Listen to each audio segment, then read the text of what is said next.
पहले इन सीटों पर हिंदू वोट देने बहुत कम निकलता था, टीएमसी के गुंडों से डरता था। इस बार हिंदू बिना डरे निकला है। एग्जिट पोल जो इशारा कर रहे हैं, इस बार हिंदुओं ने 60-40 वाली इन सीटों पर खेला कर दिया है, टीएमसी का पत्ता काट दिया है। राजनीतिक इतिहास में पहली बार बंगाल में इस तरीके का वोटिंग हुआ है और लोग अपना मतदान खुद जाके किए हैं, निडर होके किए हैं। यही बंगाल के लोगों को चाहिए था और वही हुआ है और इसमें परिवर्तन निश्चित है। हम नहीं बोलेंगे कि 200 पार हो जाएंगे, हम नहीं बोलेंगे कि 294 लेके आ जाएंगे, लेकिन सरकार आ रहा है और 170 और 80 के बीच में यदि नहीं आया तो फिर मेरा आकलन बहुत झूठ होगा। तो जो तरीके से पश्चिम बंगाल में हिंदू और मुस्लिम और जो मुद्दा पर राजनीति होना चाहिए था, ये मछली मांसो और भाषा का गुंडागर्दी, डीजे बजाएंगे, हड्डी तोड़ देंगे, तो ये सब पश्चिम बंगाल नहीं सोचता है, ना जानता है ये सब। तो इसका इसलिए इंसान के अंदर में ये गुस्सा था। एग्जिट पोल के मुताबिक बंगाल में सबसे बड़ा खेला उन 40 सीटों पर होने वाला है जहां हिंदू वोटर 60 से 70% है। 2021 में ममता बनर्जी ने इन 4 सीटों में 37 सीट जीती थी। टीएमसी का स्ट्राइक रेट 92% रहा था। बीजेपी ने 3 सीट जीती थी, उनका स्ट्राइक रेट 8% रहा था।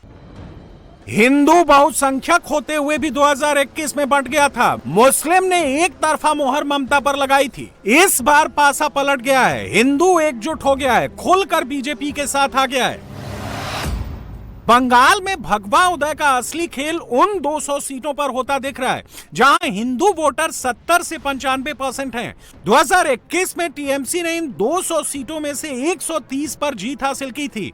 बीजेपी ने इन 200 में से 72 सीट जीती थी। बंगाल की सबसे प्रतिष्ठा वाली सीट भवानीपुर भी हिंदू बाहुल्य सीटों में शामिल है। यहां मुकाबला ममता बनर्जी वर्सेस शुवेंदु अधिकारी है। 2021 में दोनों की टक्कर नंदीग्राम में हुई थी। ममता नंदीग्राम हारकर बंगाल जीत गई थी। इस बार भवानीपुर हारकर क्या ममता बंगाल जीत पाएंगी? 2021 में भवानीपुर में 62.6% पोलिंग हुई थी।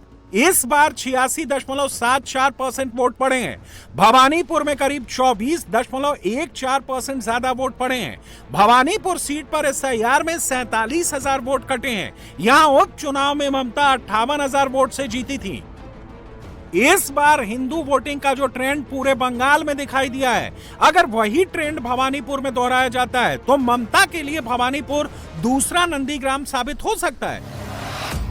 भवानीपुर में लगभग 42% बंगाली हिंदू, 34% गैर बंगाली हिंदू और लगभग 24% मुस्लिम वोटर हैं।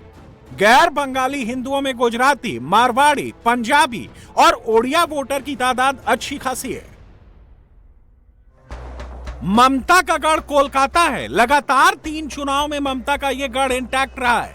इस बार यह टूट जाए तो हैरत नहीं होगी। कोलकाता में 76% हिंदू और 21% मुसलमान हैं। यहां 11 सीटें हैं। 2021 में ममता ने सभी सीटों पर जीत हासिल की थी। उनका स्ट्राइक रेट 100% रहा था। हिंदू बाहुल्य हावड़ा में भी ममता का मजबूत किला अब तक बना रहा है। हावड़ा में 73% हिंदू हैं और 26% मुसलमान हैं। 2021 में टीएमसी ने यहां भी 100% स्ट्राइक रेट बरकरार रखा था। इस बार असंभव दिख रहा है। हावड़ा के आगे हुगली है। हुगली में 83% हिंदू और 16% मुसलमान हैं। हुगली की 18 में से 14 सीटों पर टीएमसी का सिटिंग एमएलए है। बीजेपी के 4 सिटिंग एमएलए हैं।